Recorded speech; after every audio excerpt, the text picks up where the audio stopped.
नमस्ते बच्चों, my self Jaiswal sir. हम पढ़ रहे हैं class 10 science metals and non metals. In last class we have seen the physical properties of metal and also seen that how they form ionic compounds by donating their outermost electrons. We have also seen that they are having two additional properties. First, that they are electropositive in nature, and second, metal and metal salts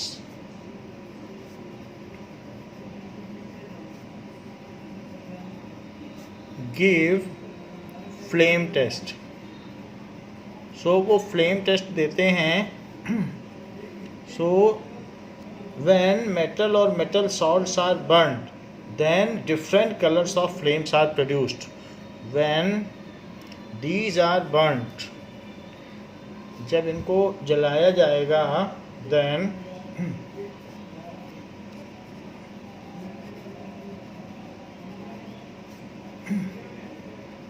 they produce different colors.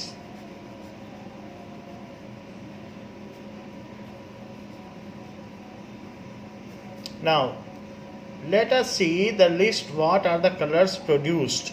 So sodium and iron, अगर sodium और iron को जलाएंगे तो किस तरीके का colour produce होगा? Sodium iron, they produce yellow colour. And next is calcium. So calcium produce orange color during flame test, अगर उसे बर्न किया जाएगा. Third is potassium. So potassium gives purple color. Next is cesium. Cesium gives purple blue. So these are the various color produced during this. Now lithium, it gives hot pink, a lavender color, hot pink. And strontium,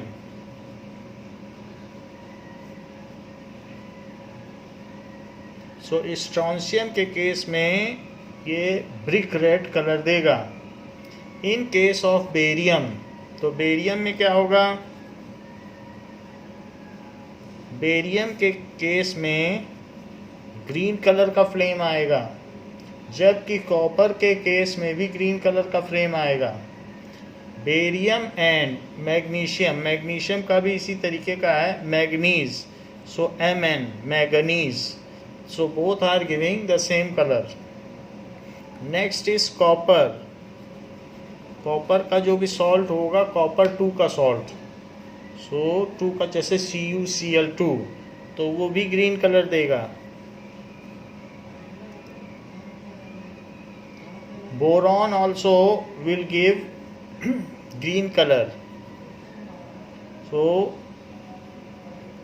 in this way these are the various color given by this. Copper अगर 1 का salt होगा, जैसे CuCl, सो copper 1 का salt होगा तो वो blue colour का होगा. इस तरीके से हम देखते हैं कि अलग अलग मेटल अलग अलग तरीके के टेस्ट देते हैं. जैसे हम यहाँ देख सकते हैं कि यहाँ देखिए, this is sodium. So sodium and iron, they give yellow color. Sodium and iron are giving yellow color, while calcium gives orange color. Next, potassium give purple color.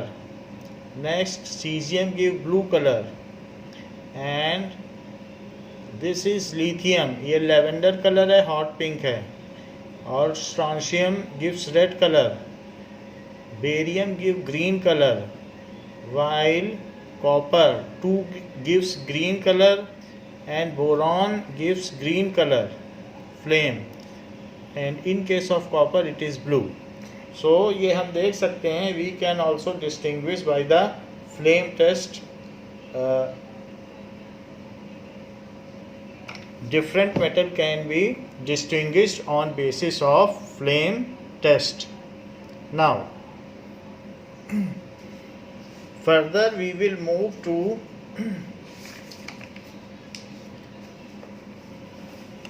Non metals. तो नॉन मेटल्स की क्या physical properties होती हैं ये भी हमें देख लेना चाहिए. So physical properties of non metal.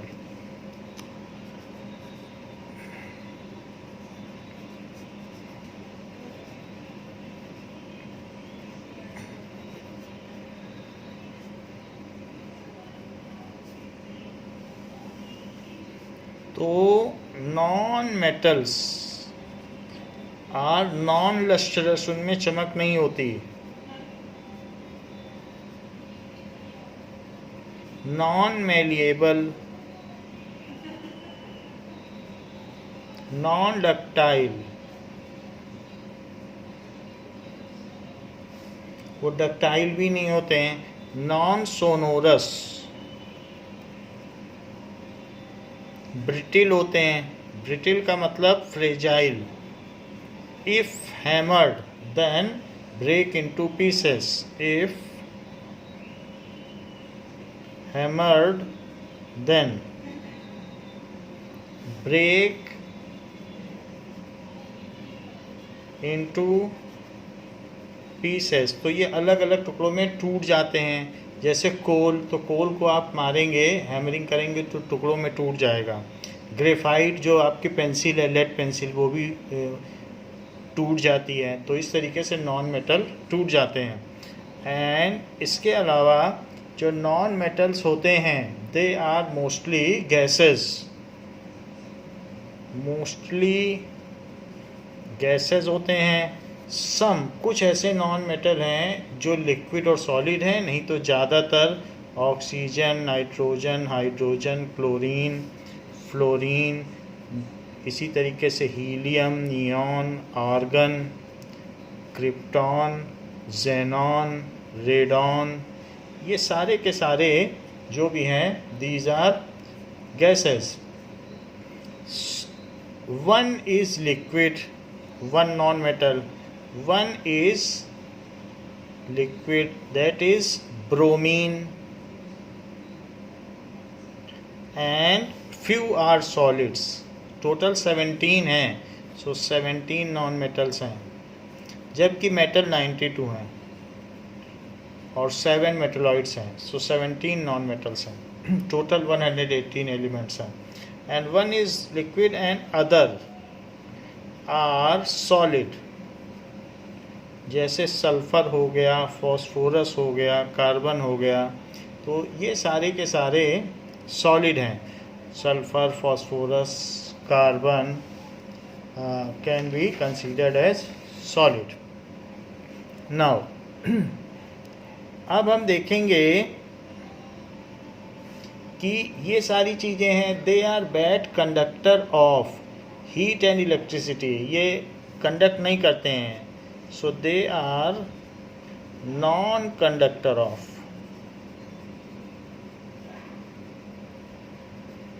Heat and electricity.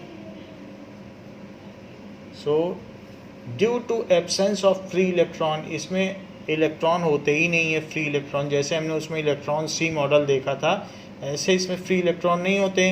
ये तो खुद ही इलेक्ट्रॉन लेने के चक्कर में रहते हैं, तो इस तरीके से अपने इलेक्ट्रॉन को डोनेट नहीं करते. ये तो और इनको मिले तो ले लें. सो इसलिए due to absence of free electron, तो एब्सेंस ऑफ फ्री इलेक्ट्रॉन की वजह से इसीलिए ये ब्रिटिल भी होते हैं, क्योंकि इलेक्ट्रॉन इनको होल्ड नहीं करते हैं. कोई हैमर करेगा तो absence of free electron. They are of various colours. इनके कलर भी बहुत सारे होते हैं. So they are of various colours, जैसे कार्बन है, सो कार्बन कैसा होगा, ब्लैक। सल्फर येलो होगा। ब्रोमीन रेड ब्राउन लिक्विड है, सो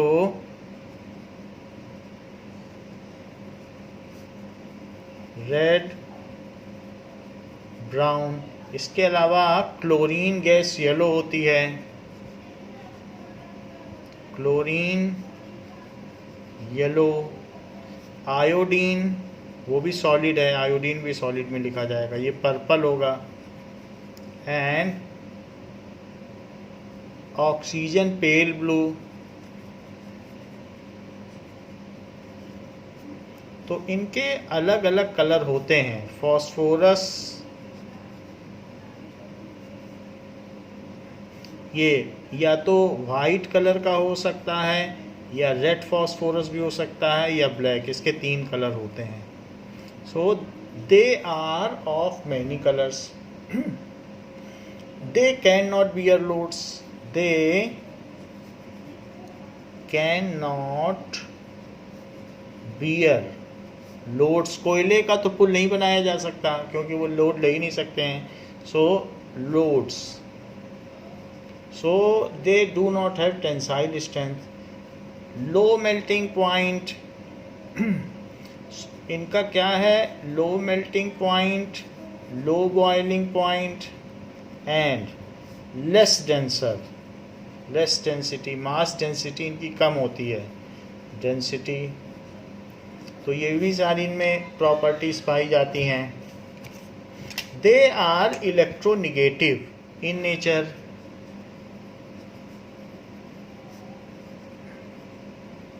electronegative in nature.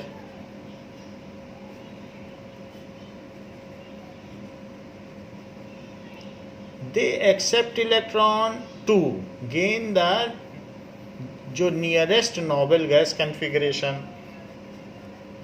They accept electron, जैसे हमने क्लोरीन को देखा, उसने क्लोराइड आयन बना दिया था।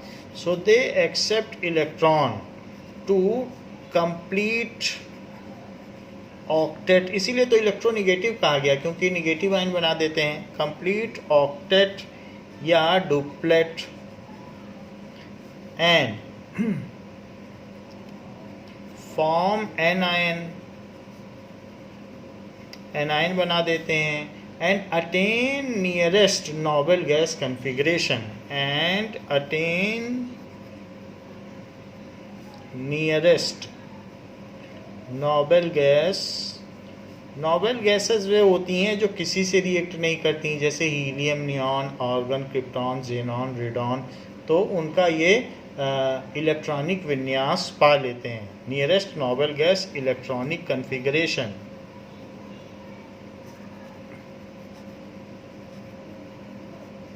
So these are the properties of non-metals.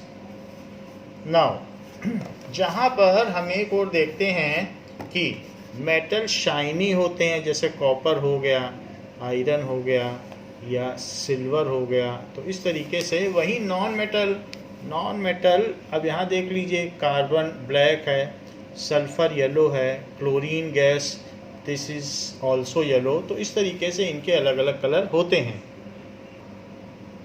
Now here we can see that carbon is black, sulfur एक इस तरीके का होगा, and bromine liquid है, और chlorine एक gaseous है। So they have different colors, and iodine is of purple color and it is sublimable, इसमें से वेपर्स निकलती रहती हैं। However, it is having luster, तो इसमें लश्चर होता है। इसी तरीके से ग्रेफाइट में भी लश्चर होता है। तो वैसे तो हमने इसकी प्रॉपर्टीज़ पढ़ ली है, but there are some exceptions. So exceptions of non metal भी देख लें। सो एक्सेप्शंस क्या क्या हैं, क्या क्या अपवाद हैं। That is graphite is a good conductor of electricity, otherwise ये non conductor of heat and electricity हैं, जैसा कि हमने पीछे देख लिया था. So they are non conductor या bad conductor of heat and electricity. But graphite is good conductor of electricity. तो इलेक्ट्रिसिटी. दूसरी चीज़, diamond is having highest melting point. वैसे तो इनका लो मेल्टिंग पॉइंट होता है. सो डायमंड, वो भी कार्बन ही है. डायमंड इज हैविंग, ग्रेफाइट भी कार्बन है, अलग अलग स्ट्रक्चर है, अदरवाइज ये है कोयले ही. So it is having highest melting point among metal and non-metal, that is 5000 Kelvin, and graphite is also having next highest melting point, and graphite is having 4700 Kelvin melting point. तो इस तरीके से इनका high melting point है. And iodine is lustrous. Iodine is lustrous. वहीं हम ये भी देखते हैं कि जो डायमंड है, यहाँ हम कह रहे हैं ये सब सॉफ्ट हैं, हार्ड नहीं होते हैं, but diamond is the hardest substance in nature. Diamond is the hardest substance in nature. So these are the various physical properties of metals and non-metals. Next we will see that ये बात हमने देख ली. अब हम इन text question करेंगे. In text questions of page 40, एक बात आपको और जाननी चाहिए. ये जो एल्कली मेटल्स हैं जैसे सोडियम, पोटेशियम, लिथियम, एल्कली का मतलब कि अगर इनको पानी में डाला जाए तो ये OH आयन प्रोड्यूस करते हैं. NaOH बना देगा अगर पानी में डालोगे.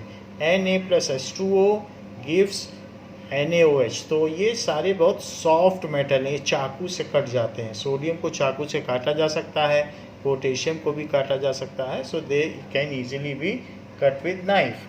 Now first question is give an example of a metal. Give N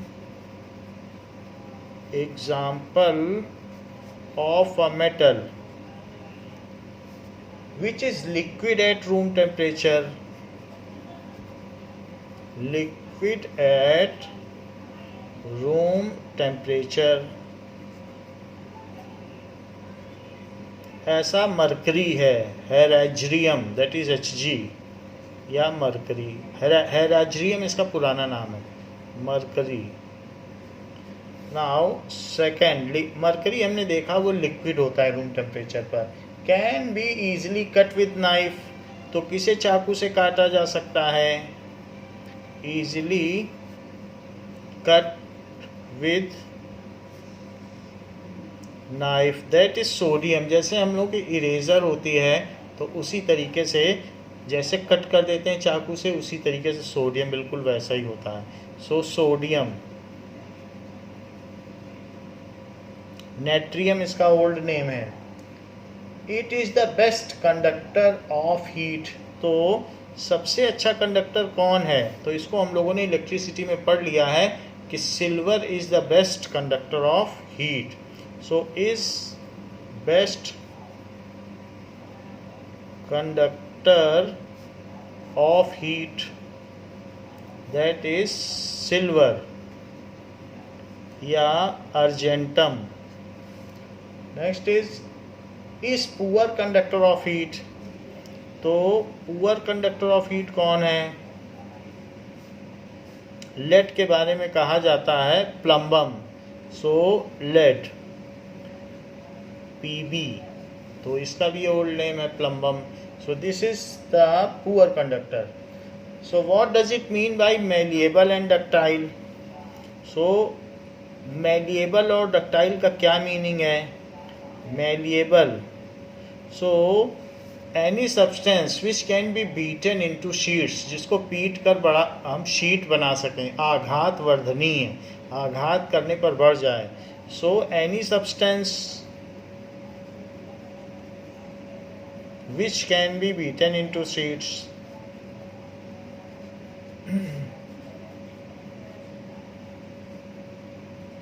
into sheets, उसको कहते हैं malleable. All metals are malleable. All metals are malleable, in which gold and silver are having the best malleability. So gold and silver की बहुत अच्छी malleability है. Now ductile, those substance which can be drawn into wires, जिनसे wire बनाया जा सके. Those substance which can be drawn into wires. इसका example है गोल्ड. कुछ एग्जाम्पल आप लिख लें, वैसे तो सभी मेटल हैं. सो गोल्ड, कॉपर के वायर बन सकते हैं, सिल्वर वायर होते हैं, सिल्वर. सो ऐसा किया जा सकता है. Now chemical properties of metal. Metal की कुछ केमिकल प्रॉपर्टीज़ भी होती हैं. अभी तक तो हमने देखा कि मेल्टिंग पॉइंट कैसा है, टच करने में सॉफ्ट है कि हार्ड है, ये सारी चीज़ें देखी फिजिकली. बट ये किससे रिएक्ट करते हैं ऐसा अभी तक हमने नहीं देखा. However there is also abundance, कि सब ज़्यादा से कम कौन कौन से मेटल पाए जाते हैं. सो ऑक्सीजन एटमॉस्फेयर में मेटल और नॉन मेटल दोनों का चार्ट है. ऑक्सीजन सबसे ज़्यादा पाया जाता है, फिर उसके बाद सिलिकॉन जो कि मेटलॉइड है, फिर उसके बाद aluminium. So aluminium is the metal which is found in highest abundance. क्योंकि ये दोनों तो नॉन मेटल हैं, तो फर्स्ट मेटल ऐसा कौन सा है जो सबसे ज़्यादा पाया जाता है एटमॉस्फेयर में? एल्यूमिनियम. उसके बाद देखा जाए देन आयरन, फिर आयरन मिलेगा एटमॉस्फेयर में. और एबंडेंस की अगर थर्ड मेटल है तो वो कैल्शियम, और कैल्शियम से कम सोडियम, सोडियम से कम पोटाशियम. सो इस तरीके से इनकी एबंडेंस है. तो ऑक्सीजन नॉन मेटल में सबसे ज़्यादा पाया जाता है. तो क्योंकि सभी के ऑक्साइड एटमॉस्फेयर में पाए जाते हैं और एटमॉस्फेयर में भी ऑक्सीजन है. So in this way first highest abundance, metal metal को देखो तो फर्स्ट ये है, सेकंड ये है, थर्ड ये है, फोर्थ ये है एंड फिफ्थ ये है. So abundance of metals and non-metals in nature. Abundance of metal and non-metal in nature. तो एल्यूमिनियम सबसे ज़्यादा पाया जाता है और सबसे चीपर है. एक चीज़ हमें और जान लेनी चाहिए, what are the alkali metals. So alkali metals कौन होते हैं? Alkali metals are highly reactive which form hydroxide in water, hydroxide in water and release OH ion, release OH ion in water and release hydrogen gas. तो जैसे Na, तो इस तरीके से lithium, sodium, potassium, ये सारे के सारे एल्कली मेटल्स हैं. तो अब अगर हम जैसे सोडियम को ही ले लें और ये वाटर के साथ रिएक्ट करेगा तो ये NaOH बना देगा और हाइड्रोजन गैस रिलीज कर देगा। ये रिएक्शन बैलेंस्ड है, अगर हम इसमें 2 से मल्टीप्लाई कर दें तो ये हाफ चला जाएगा।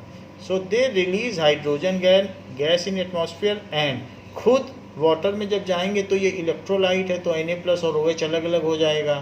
तो इस तरीके से sodium is a alkali metal because it form release OH ion in water. तो ऐसे सारे करेंगे।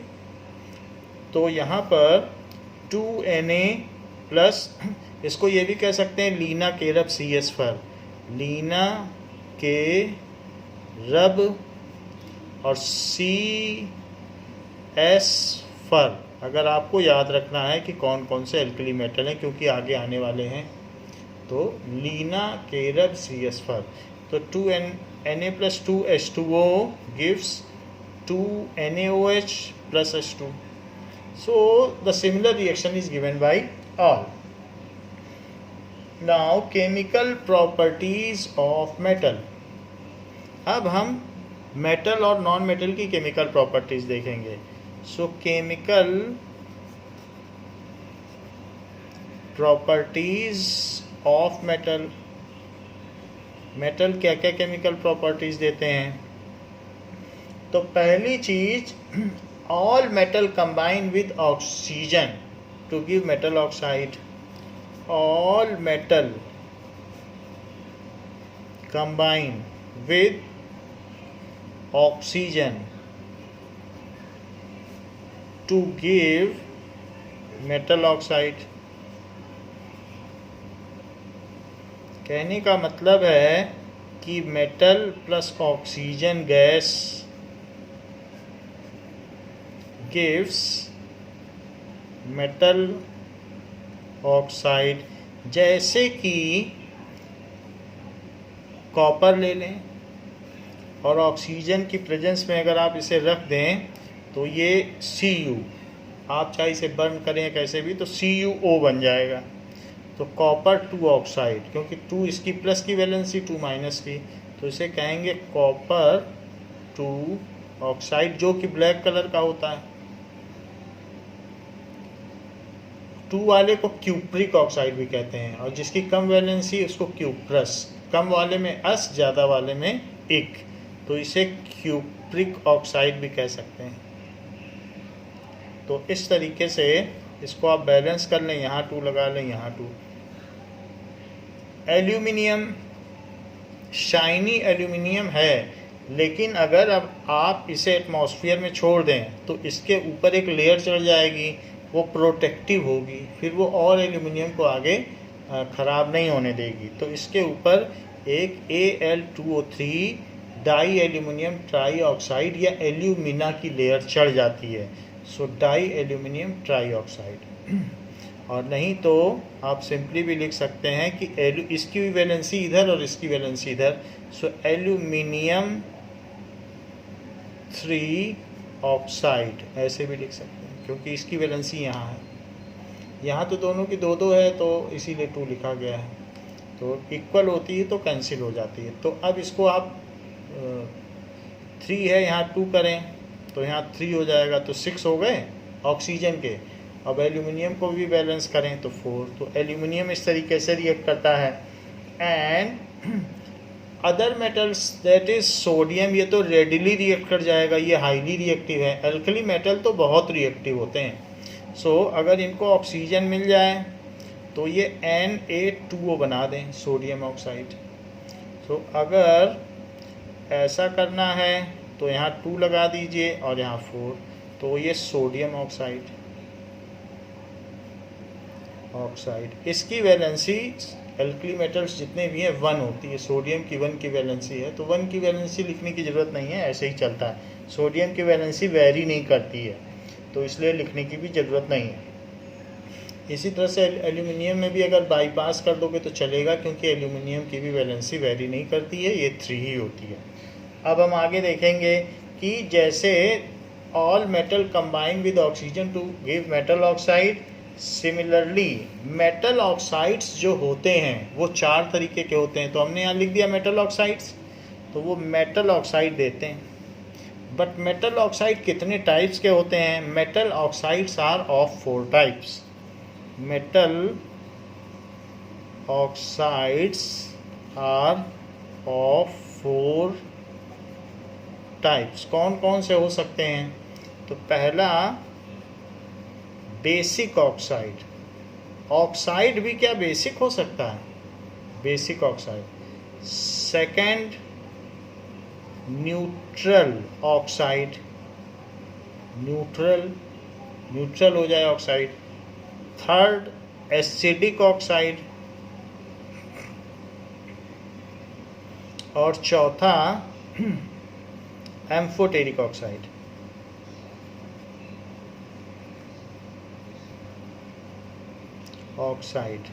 तो हम चूंकि मेटल के बारे में पढ़ रहे हैं, तो अभी यहाँ पर हम ऑक्साइड्स के टाइप देख लें, फिर मेटल के कौन कौन से ऑक्साइड्स हैं वो हम देखेंगे। सो ऑक्साइड्स आर ऑफ 4 टाइप्स। तो हमें जानना चाहिए ऑक्साइड कितने तरीके के होते हैं।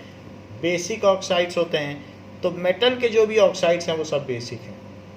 जैसे चेक करो Na2O, ये बेसिक ऑक्साइड्स। अभी हम बताते हैं ये क्यों है। कैल्शियम ऑक्साइड, मैग्नीशियम ऑक्साइड, तो इस तरीके से ये सब बेसिक ऑक्साइड हैं। नाउ ऐसे और भी लिए जा सकते हैं, तो ये बेसिक ऑक्साइड है। न्यूट्रल कौन से हैं? N2O, NO, ZNO, CO, ये सब न्यूट्रल हैं। Acidic oxide non metal oxide है। देखो जो न्यूट्रल हैं उसमें मेटल के भी आ रहे हैं और नॉन मेटल, ये सिर्फ मेटल का है, और बाकी नाइट्रोजन और ऑक्सीजन ये सब तो नॉन मेटल है। तो हम मेटल की बात कर रहे हैं, तो मेटल के कुछ ऑक्साइड्स बेसिक होते हैं, मेटल के कुछ ऑक्साइड न्यूट्रल होते हैं, और मेटल का कोई भी ऑक्साइड एसिडिक नहीं होता। दैट इज़ SO3, CO2 और इसी तरीके से N2O5, NO2। मेटल का कोई भी ऑक्साइड एसिडिक नहीं होता, नॉन मेटल के ऑक्साइड एसिडिक होते हैं। एम्फोटेरिक ऑक्साइड, तो Al, एल्यूमिनियम का जो ऑक्साइड होगा वो एम्फोटेरिक है। वो बेस के साथ भी रिएक्ट करेगा और एसिड के साथ भी रिएक्ट करेगा। और ZNO, तो ये एम्फोटेरिक ऑक्साइड हो गए। अब हम इनका मतलब समझें, ये क्यों कहा गया है। किसी को ऑक्साइड बेसिक कहा गया, किसी को कुछ। और हमने ये भी देख लिया मेटल के ऑक्साइड्स या तो बेसिक होते हैं, कुछ न्यूट्रल होते हैं और कुछ एम्फोटेरिक होते हैं। तो पहले तो हम इसका मतलब समझें।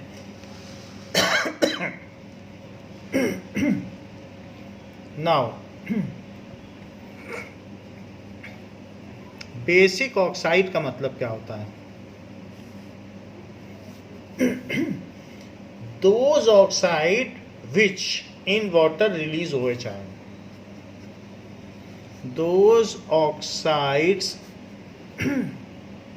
which in water release OH ion, अगर ऐसा कर लें तो बेसिक है। क्या कभी आपने ये चीज़ पढ़ी है कि कैल्शियम का ऑक्साइड वाटर में डाल दिया जाए तो CaOH होल ट्वाइस बनाता है, जिसको कि हम एक्टिव लाइम कहते हैं, और ये स्लेकेड लाइम है। अब ये पानी में डालेंगे तो टूट जाएगा। तो इस वजह से कैल्शियम का ऑक्साइड एक बेसिक ऑक्साइड हुआ, क्योंकि वाटर में इसने बेस दे दिया, तो ये बेसिक ऑक्साइड हो गया। और ये रिएक्शन आपको कैसी लगती है? That is Na2O plus water gives 2NaOH। Balanced भी है। तो इस तरीके से हम देखते हैं कि ये भी बेसिक हुआ, क्योंकि इसने भी दे दिया ऑक्साइड। सोडियम ऑक्साइड है इसका नाम, बेसिक ऑक्साइड। वाटर में डालने पर जो हमें OH दे दें, तो ये है सोडियम ऑक्साइड, वो भी बेसिक है। आप क्या सोचते हैं MgO के बारे में? क्या पानी में डालने के बाद ये मिल्क ऑफ मैग्नीशिया या डाइजीन की गोली है जो एंटासिड का काम करती है, तो MgOH होल ट्वाइस दे देगा? तो हाँ। तो चूंकि इसने भी ऐसा कर दिया, इसलिए मैग्नीशियम ऑक्साइड भी एक बेसिक ऑक्साइड हुआ। तो बेसिक ऑक्साइड हमने समझ लिया। Now neutral oxide, those oxide which do not react with water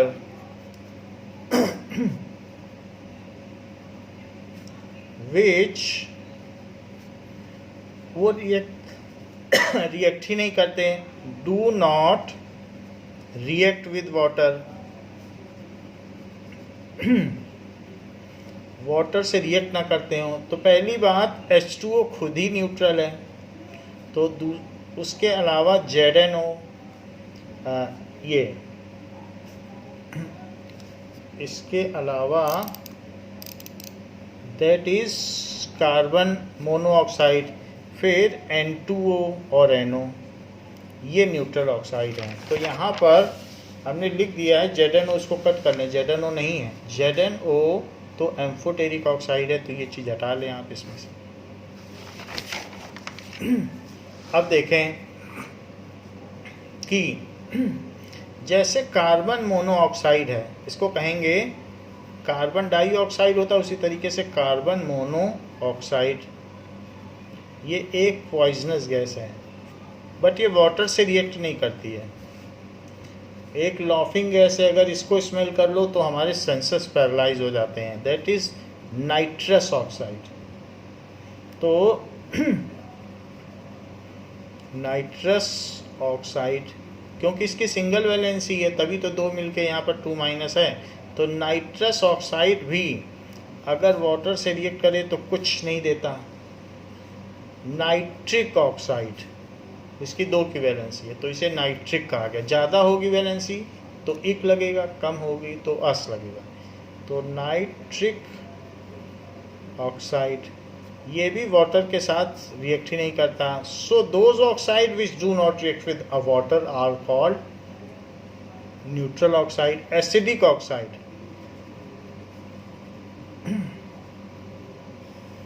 those oxides which release H+ ion in water, those oxides which release H+ ion in water, all non-metal oxides are acidic in nature. So most of the non metal oxide, वैसे हम यहाँ metal की property पढ़ रहे हैं, metals की, लेकिन हमें ऑक्साइड्स का टाइप तो जानना पड़ेगा, तभी हम पता कर पाएंगे कि जो बुक में लिखा हुआ है कि ये एम्फोटेरिक ऑक्साइड है, ये बेसिक ऑक्साइड है, तभी हम समझ पाएंगे। क्योंकि नहीं तो फिर हम समझ नहीं पाएंगे कि ये एम्फोटेरिक ऑक्साइड क्यों लिखा है, ये बेसिक क्यों लिखा है। क्योंकि हम अलग अलग ऑक्साइड्स के बारे में नहीं जानेंगे तो बेसिक ऑक्साइड क्या होता है, एम्फोटेरिक, वो नहीं समझ पाएंगे। सो इसीलिए हमें टाइप ऑफ ऑक्साइड जान लेना चाहिए, फिर हम देख लेंगे कि मेटल के ऑक्साइड बेसिक या एम्फोटेरिक कैसे होते हैं। So which release H+ ion in water, most of the non metal oxides are acidic in nature.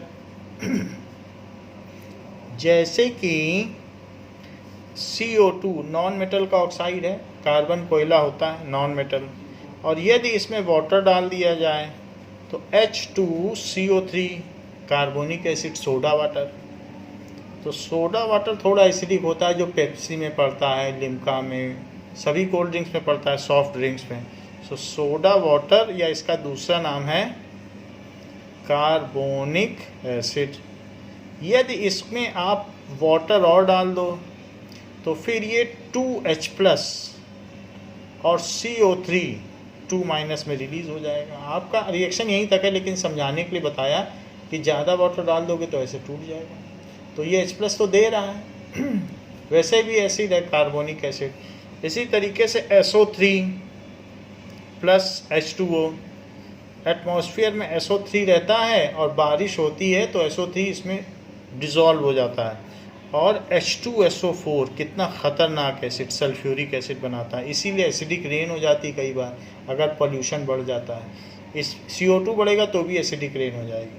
So sulphuric acid बना देता है, और सल्फ्यूरिक एसिड भी अगर आप ज़्यादा वाटर में डालोगे तो 2H+ देगा और साथ में सल्फेट आयन देगा, तो इसलिए भी ये नॉन मेटल ऑक्साइड है। तो इसका एग्जाम्पल क्या हो गया? CO2, SO3, N2O5, ये सब हो गया। अब देखें NO2 भी हो गया।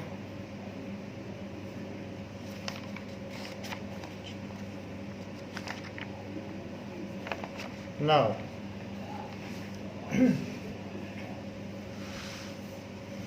N2O5 डाई नाइट्रोजन पेंटाऑक्साइड, जो कि एटमॉस्फेयर में रेड कलर देता है, कहीं कहीं रेड हेज देखने को मिलता है एटमॉस्फेयर में, लाल एटमॉस्फेयर, तो इसी वजह से होता है। ये भी एसिडिक है।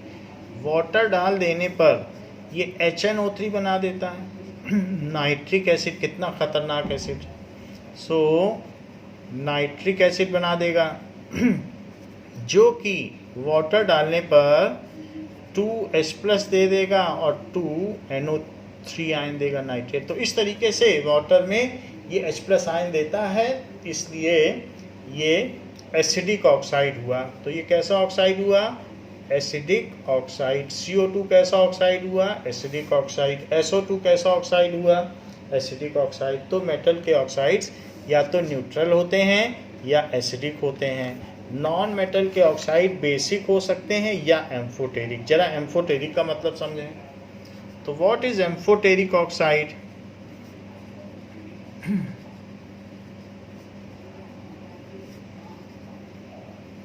Those oxide which reacts with acids as well as bases. Those oxides which reacts with acids as well as with bases, जो दोनों से रिएक्ट करते हों उनको कहा जाएगा एम्फोटेरिक ऑक्साइड। जैसे कि Al2O3 ये HCl से भी रिएक्ट करेगा और HCl से रिएक्ट करेगा तो AlCl3 बना देगा। तो मैंने एल्यूमिनियम बैलेंस किया, अब 6Cl हैं तो यहाँ 6 लगा दो और बाकी 6 हाइड्रोजन और 3 ऑक्सीजन, तो 3H2O लिख दीजिए। तो इस तरीके से ये जब एसिड से रिएक्ट कर रहा है तो ये एज बेस रिएक्ट कर रहा है, क्योंकि एसिड से तो सिर्फ बेस ही रिएक्ट करते हैं। लेकिन यही Al2O3 बेस से भी रिएक्ट करता है, NaOH से भी रिएक्ट करता है और ये NaAlO2 बनाता है। Sodium Meta aluminate, sodium Meta aluminate बना देता है और साथ में ये वाटर रिलीज करता है। नाउ इसको हम बैलेंस कर लें। सो एल्यूमिनियम बैलेंस करेंगे तो 2 आ जाएगा, फिर सोडियम बैलेंस करेंगे तो 2 आ जाएगा, ऑक्सीजन 4 हैं तो 3 ये और 1 ये, तो H2O आ जाएगा। तो इस तरीके से जो बेस है उसके साथ एज एसिड रिएक्ट कर रहा है। सो एसिड एज एसिड, तो ये एज बेस भी रिएक्ट करता है और एज बेस। सो एम्फो यानी बोथ। एम्फो का क्या मतलब होता है? बोथ बिहेवियर है इसका। जैसे एम्फीबियंस होते हैं जो वाटर में भी रहते हैं और टेरेस्ट्रियल ग्राउंड में भी रहते हैं, तो एम्फी का मतलब बोथ होता है। तो ये बोथ नेचर है, इसीलिए इसे एम्फोटेरिक कहा गया। तो यहाँ हमने देख लिया कि सोडियम मेटा एल्यूमिनेट 1+ इस पे 3+ इस पे, तो 1+ इस पे और 3+ इस पे, 4+, और ऑक्सीजन 2 हैं तो 2 माइनस तो 4 माइनस, इस तरीके से ये न्यूट्रल हो गया। ये तो मैंने बात कर दी कि एल्यूमिनियम का ऑक्साइड कैसे एज एसिड और एज बेस रिएक्ट करता है। तो बेस और एसिड दोनों के साथ रिएक्ट करता है, इसलिए एम्फोटेरिक हुआ। लेकिन जिंक ऑक्साइड क्या करता होगा? तो हमने तो एग्जाम्पल बताया था ZnO और Al2O3। सो जिंक ऑक्साइड भी ऐसा ही करता है। यदि इसे HCl के साथ रिएक्ट कराया जाए तो ZnCl2 दे देता है और साथ ही साथ वाटर दे देता है। चूँकि ये एसिड से रिएक्ट कर रहा है तो ये एज बेस हुआ। और क्या जिंक ऑक्साइड को आपने कभी अपने पिछले किसी चैप्टर में NaOH के साथ रिएक्ट करते हुए देखा है जहाँ पर वो Na2ZnO2 बनाता हो? तो हाँ, देखा है। और वहाँ ये बना रहा था sodium zincate. This is sodium zincate. Now तो इस तरीके से जिंक बेस के साथ जब रिएक्ट करता है तो एसिड रिएक्ट करता है, और जब एसिड के साथ रिएक्ट करता है तो एस बेस। तो इस तरीके से ये एम्फोटेरिक हुआ। ये एसिड बेस रिएक्शन है तभी तो वाटर बन रहा है। ये एसिड बेस रिएक्शन है तभी तो वाटर बन रहा है। तो ये एक न्यूट्रलाइजेशन रिएक्शन हो गई। तो ये एसिड है तो नेचुरली दूसरा बेस है, नहीं तो वाटर क्यों बनता और साल्ट क्यों बनता? तो इस तरीके से there are 4 types of oxides. So metal oxides are either basic in nature और एम्फोटेरिक इन नेचर। तो ये हमारा कहने का मतलब है, metal oxides are mostly basic in nature. सारे के सारे बेसिक हैं नेचर, जैसे कि Na2O। इसी तरीके से calcium oxide MgO and few में सिर्फ 2 ही आते हैं। Few are amphoteric in nature, जैसे कि कौन कौन से? Al2O3 aluminium oxide and zinc oxide. Non metal oxides क्या होंगे? Non metal oxides are mostly acidic in nature. ज़्यादातर तो एसिडिक ही हैं, जैसे कि SO2, SO3, N2O5, CO2। ये सारे के सारे एसिडिक हैं। एंड फ्यू आर न्यूट्रल, जो वाटर से रिएक्ट ही नहीं करते, उदासीन हैं, जैसे कि CO, H2O, N2O, nitrous oxide और नाइट्रिक ऑक्साइड। तो इस तरीके से मेटल ऑक्साइड्स के बारे में हमने देखा। पहली बात कि मेटल ऑक्सीजन से रिएक्ट करते हैं, और दूसरी प्रॉपर्टी हमने देखी, दूसरी प्रॉपर्टी है कि metal oxides are basic in nature. ये दूसरी प्रॉपर्टी है, वो तो पहले हम टाइप पढ़ रहे थे। प्रॉपर्टी तो ये है कि mostly basic in nature. Why they are basic? क्योंकि वो वाटर में OH आयन देते हैं, इसीलिए मोस्टली बेसिक इन नेचर। तो ये बात हमने देख ली कि दे आर बेसिक। तो हमारी 2 प्रॉपर्टीज तो ये हो गई। नाउ एल्यूमिनियम जब एयर में रखा जाता है तो क्या होता है, ये भी हम देखें कि what happens when aluminium is kept in air. So it get oxidized, its upper layer get oxidized. So anodizing process देखेंगे। anodizing क्या होता है? When aluminium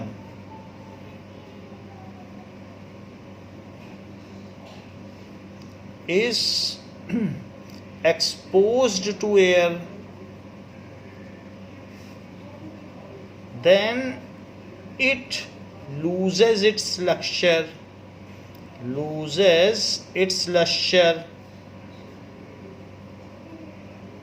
and form a layer of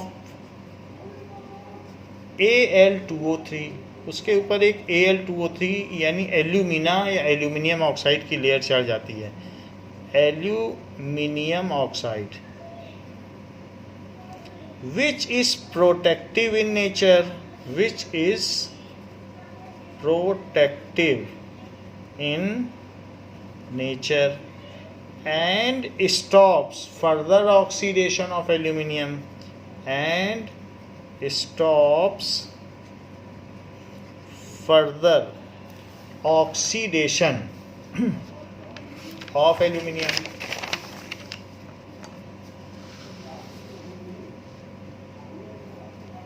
Further oxidation. So layer of, जो भी layer of Al2O3 है, has high melting point. Aluminium का इतना melting point नहीं है, एल्यूमिनियम का 1300 डिग्री सेल्सियस है, बट Al2O3 का हाई मेल्टिंग पॉइंट है. High melting point that is 3000 kelvin. Aluminium के बर्तन में हम खाना चढ़ाते हैं, दाल पकाते हैं, अगर सिर्फ एल्यूमिनियम होता तो 1300 डिग्री सेल्सियस है, और हमारे गैस में जो फ्लेम निकलती है उसका 2000 केल्विन होता है, तो वो एल्यूमिनियम का बर्तन पिघल जाता.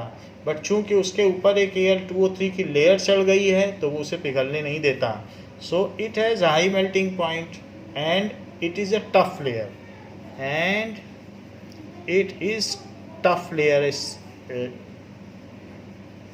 जल्दी निकल नहीं पाती. तो ऐसी सारी बातें हैं, तो फिर इसे एनोडाइजिंग क्यों कहते हैं?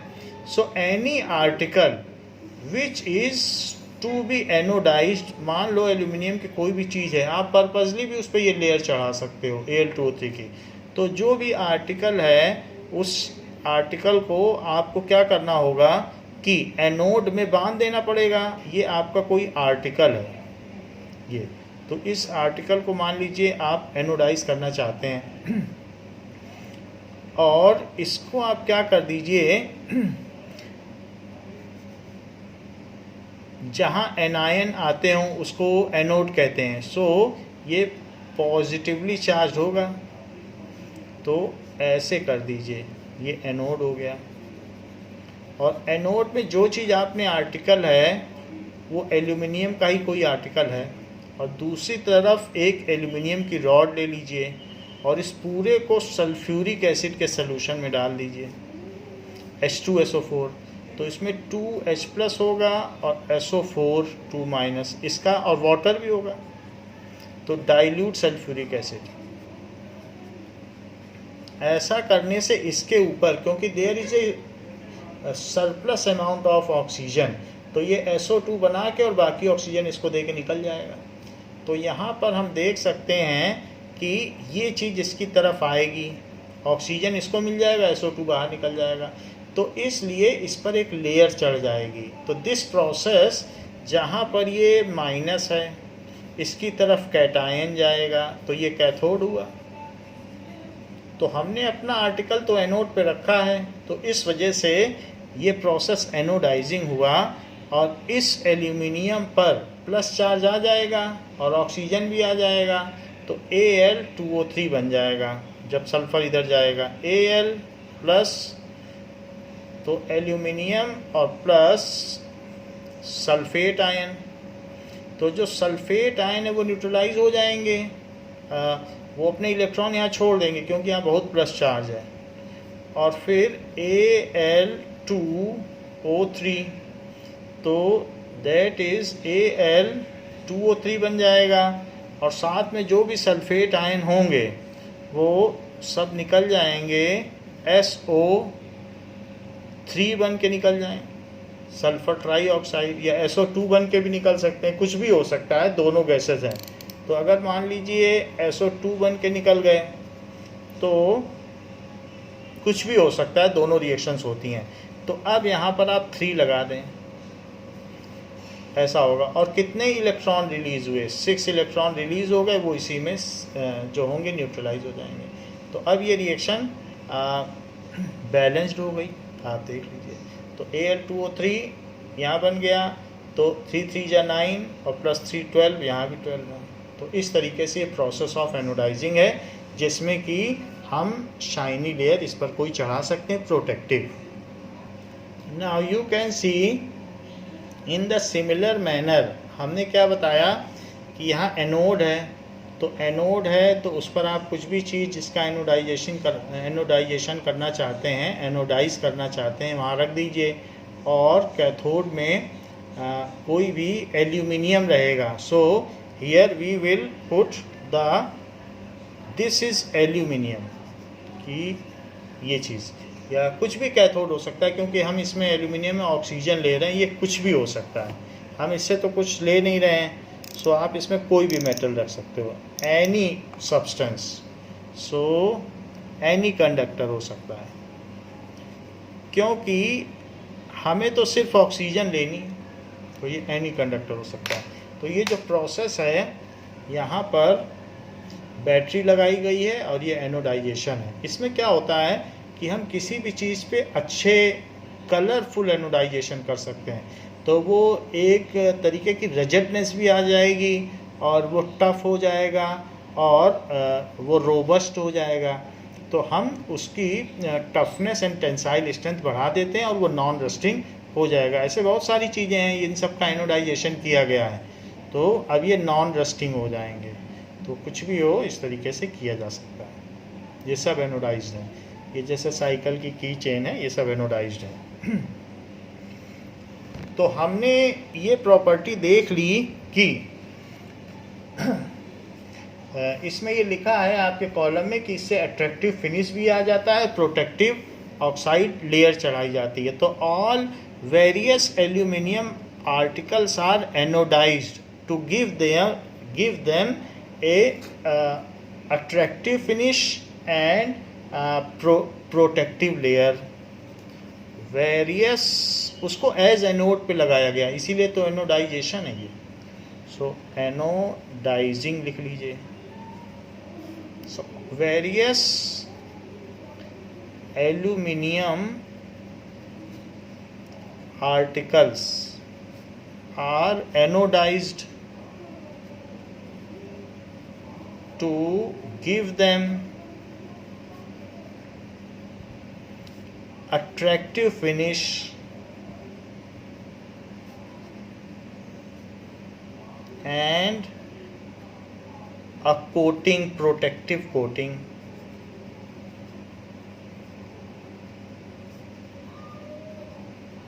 तो Al2O3 की जो लेयर चढ़ाना है, so coating a layer of oxide over aluminum articles is called anodizing. Coating a layer of oxide over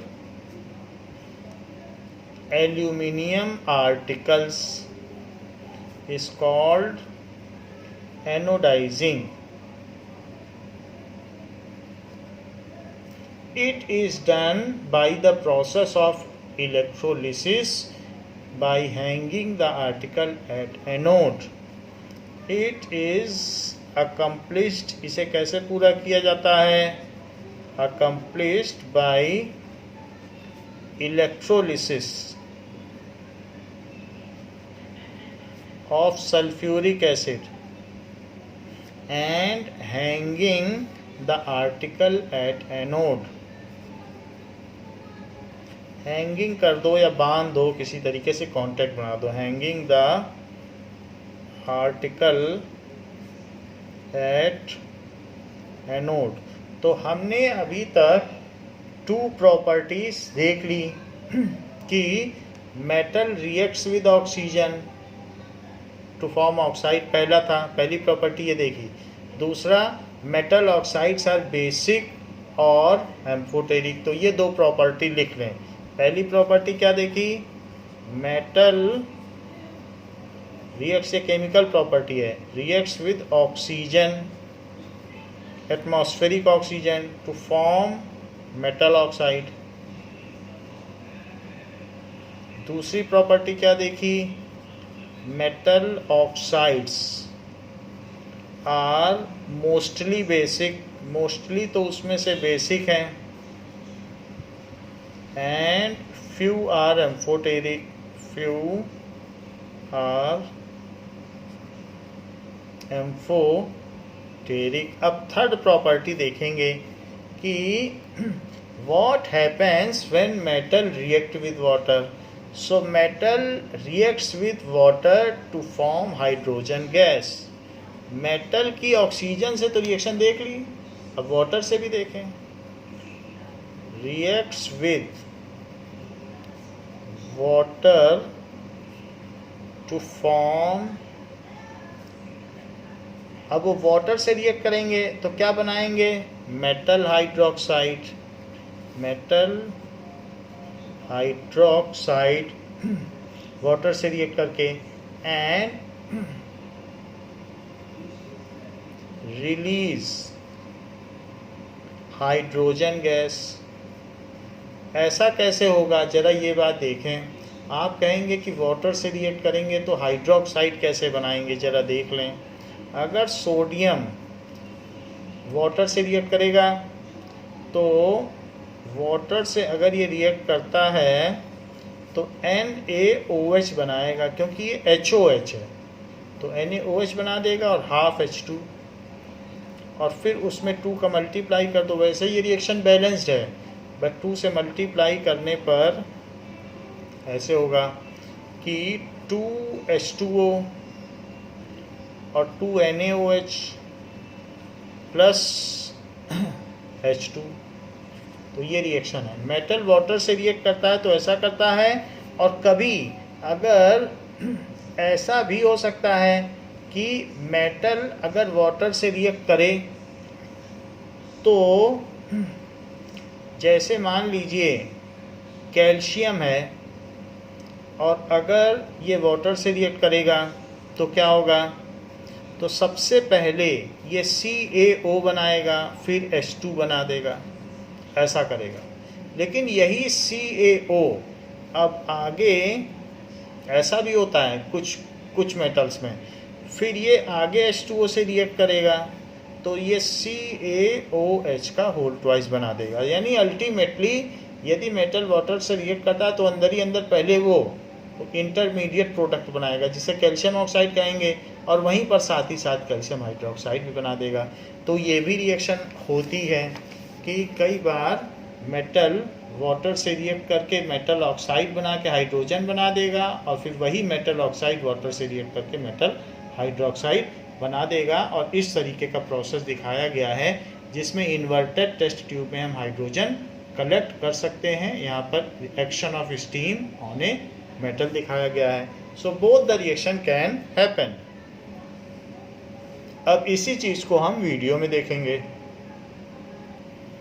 यहाँ हम देखते हैं दिस इज़ ग्लास वूल। जैसे कहीं पर रेफ्रिजरेटर या कहीं पर इंसुलेटर की ज़रूरत पड़ती है तो ये glass fibre, sodium carbonate, sand, इन सब चीज़ों से मिलकर ये बनाया जाता है glass wool.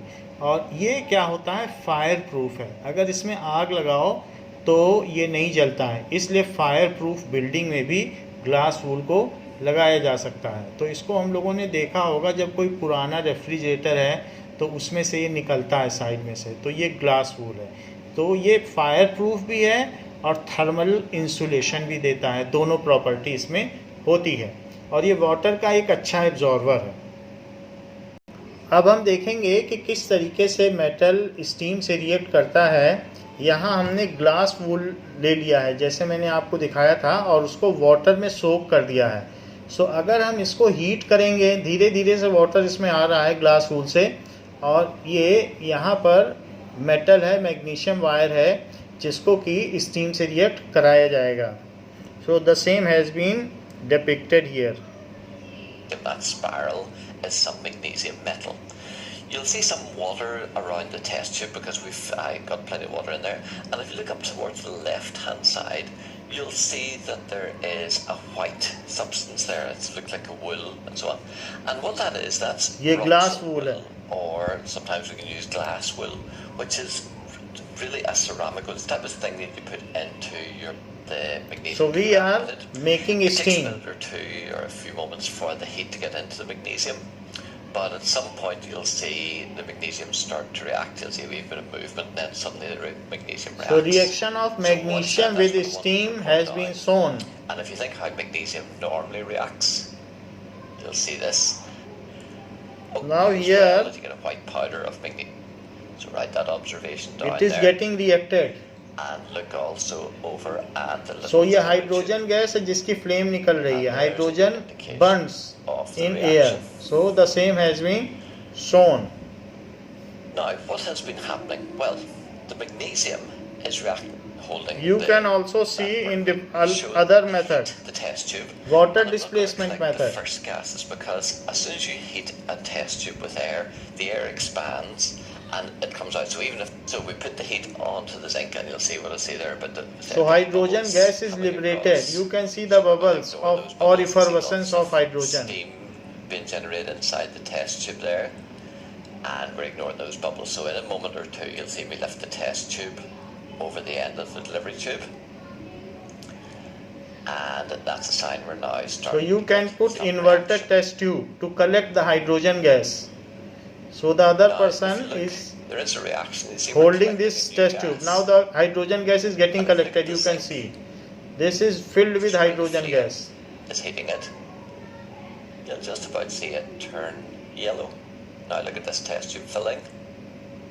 You can again see that it is getting displaced. It's quick, isn't it? And if you look at the zinc, you see it's a yellow substance. Now I'll lift the whole apparatus out, because so the substance has changed after reacting with steam. Contracting, it actually sucks the water back in again. And if you look, there is the zinc. This is hydrogen gas, that's why it is floating in air. So what I'm now doing with the test tubes is I'm going to try and prove that there's hydrogen. Hydrogen's an explosive gas. So it is explosive gas. The person is going to prove it. If burning splint is just taken near it, then what happens? See evidence that as we get rid of the test tube, you'll see there's a bit of a pump, and that's a sign that hydrogen gas has been produced. So that test tube pumping like that, there we go. So that's a sign that hydrogen has been produced. Now we will see how the magnesium reacts with steam.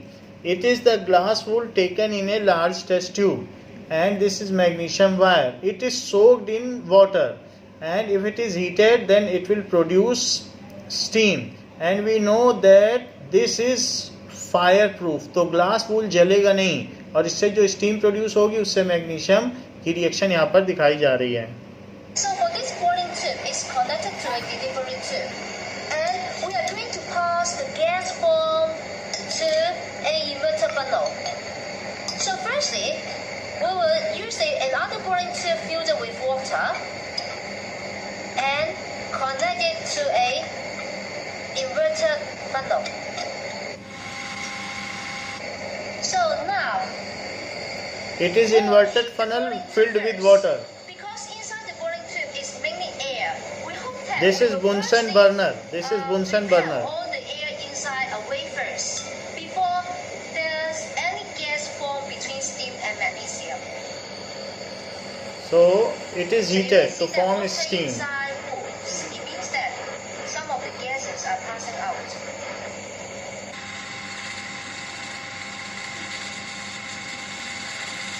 Okay, so now I'm going to pass the delivery tube to the inverter funnel. So you try to observe if there's any gas form and collect. So it will displace water. Here the water will be displaced. You start to see some of the gases already formed. Maybe they start the reaction between Slowly gas is going up and water is getting displaced.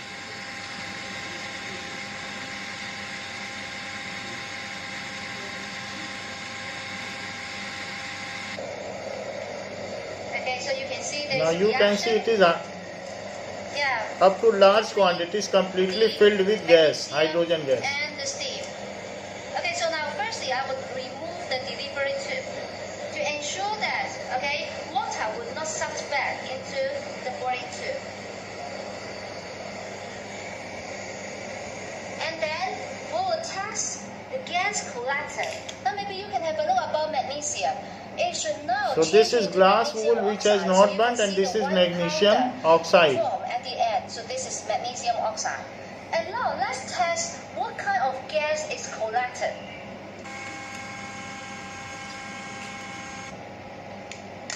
So we are going to use a burning spin and test the gas form. You can hear the pop sound. It proves that the gas form should be hydrogen. So that will be the end of the Now, in this class, we have seen what are the various properties of metal. First property, that metal reacts with oxygen. Second property, that they are basic or amphoteric. And third property, they react with steam to liberate hydrogen gas. जैसा कि यहाँ pop sound से आपको पता चलता है water displacement technique में कि they react with water to form hydrogen. So these are the three chemical properties we have seen, and we extend our study in next video class. Thank you.